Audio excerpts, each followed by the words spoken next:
पंजाब हुकूमत ने एक जमात पर पाबंदी की सिफारिश करने का फैसला कर लिया है। तर्जुमान के मुताबिक इंतहा पसंद जमात पर पाबंदी के लिए वफाक को सिफारिशात की जाएंगी। पुलिस अफसरान की शहादत और अमलाक की तबाही में मुलव्विस रहनुमाओं पर दहशतगर्दी के मुकदमात भी चलाए जाएंगे। तर्जुमान का कहना है कि सूबे में अमन अमान की सूरत हाल पर वज़ीर आला मरीम नवाज की ज़ेर सदारत अहम इजलास हुआ। इंतहा पसंदी, नफरत अंगेज़ी और कानून शिकनी के खिलाफ बड़ा ऑपरेशन शुरू करने का फैसला किया गया है।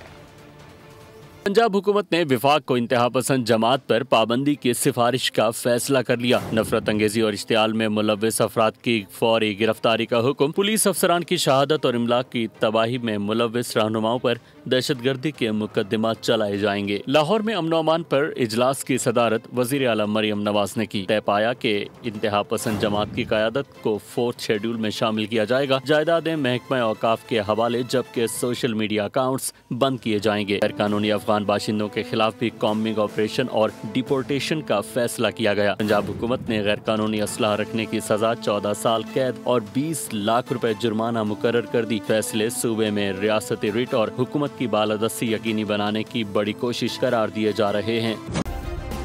सब्सक्राइब करें और बेल दबाएं ताकि कोई खबर रह न जाए।